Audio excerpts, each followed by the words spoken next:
You, John Fitzgerald Kennedy, do solemnly swear I, John Fitzgerald Kennedy, do solemnly swear that you will faithfully execute the office of President of the United States that I will faithfully execute the office of President of the United States and will, to the best of your ability, and will, to the best of my ability, preserve, protect, and defend the Constitution of the United States. preserve, protect, and defend the Constitution of the United States. So help you God.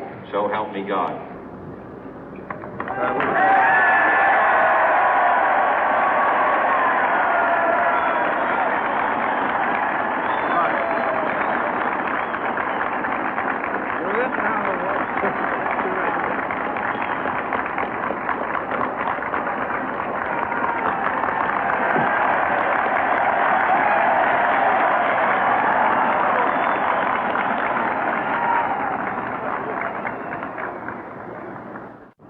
Vice President Johnson, Mr. Speaker, Mr. Chief Justice, President Eisenhower, Vice President Nixon, President Truman, Reverend clergy, fellow citizens.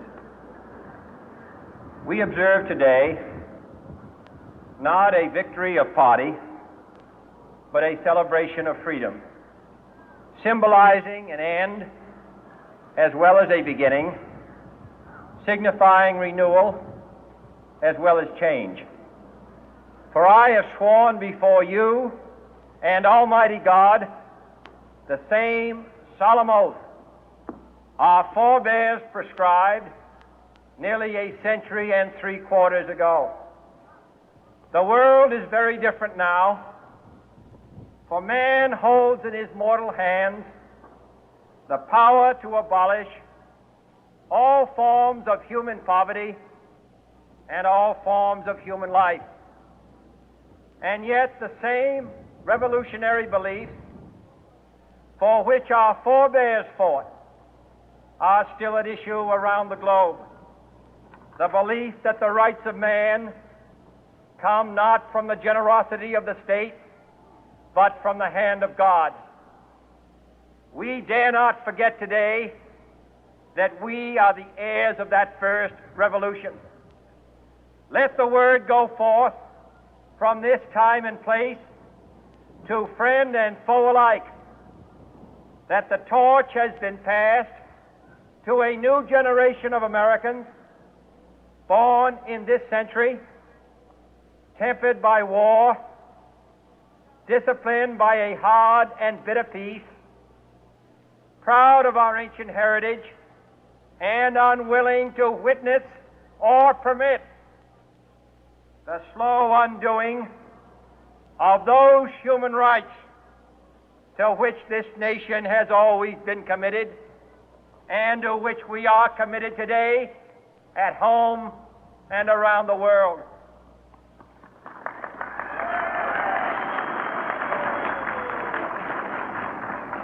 Let every nation know, whether it wishes us well or ill, that we shall pay any price, bear any burden, meet any hardship, support any friend, oppose any foe to assure the survival and the success of liberty.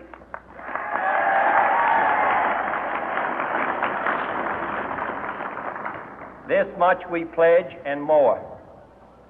To those old allies whose cultural and spiritual origins we share, we pledge the loyalty of faithful friends. United, there is little we cannot do in a host of cooperative ventures.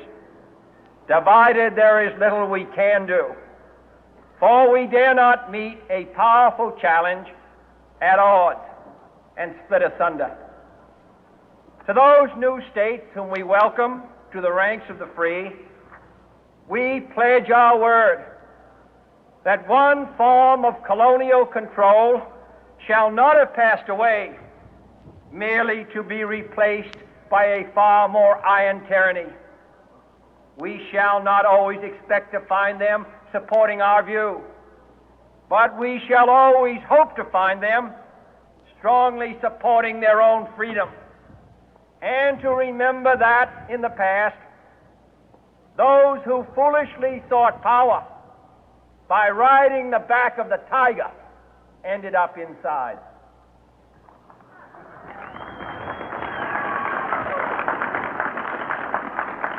To those people in the huts and villages of half the globe struggling to break the bonds of mass misery, we pledge our best efforts to help them help themselves for whatever period is required, not because the communists may be doing it, not because we seek their votes, but because it is right.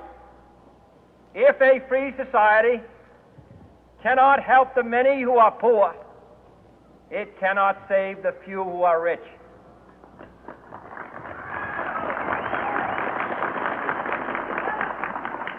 To our sister republics south of our border, we offer a special pledge to convert our good words into good deeds, in a new alliance for progress, to assist free men and free governments in casting off the chains of poverty.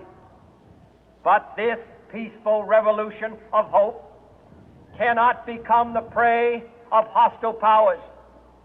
Let all our neighbors know that we shall join with them to oppose aggression or subversion anywhere in the Americas.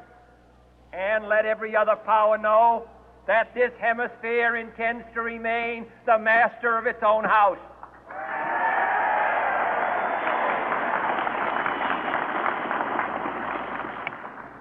To that World Assembly of Sovereign States, the United Nations, our last best hope, in an age where the instruments of war have far outpaced the instruments of peace, we renew our pledge of support to prevent it from becoming merely a forum for invective, to strengthen its shield of the new and the weak, and to enlarge the area in which its writ may run.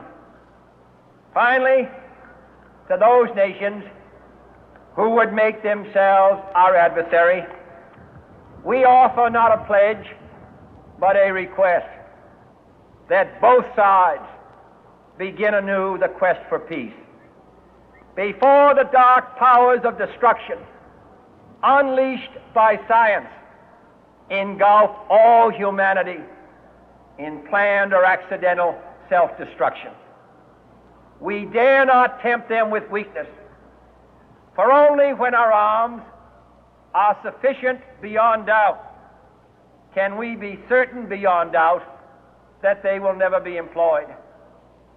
But neither can two great and powerful groups of nations take comfort from our present course, both sides overburdened by the cost of modern weapons, both rightly alarmed by the steady spread of the deadly atom, yet both racing to alter that uncertain balance of terror that stays the hand of mankind's final war.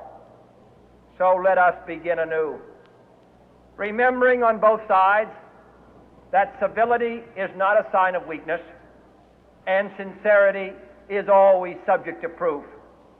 Let us never negotiate out of fear, but let us never fear to negotiate.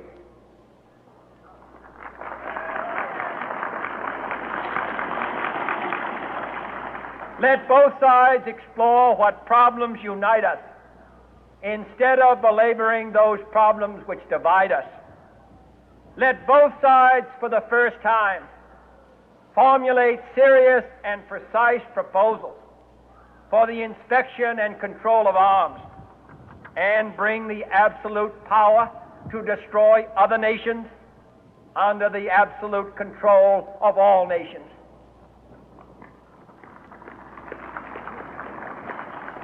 Let both sides seek to invoke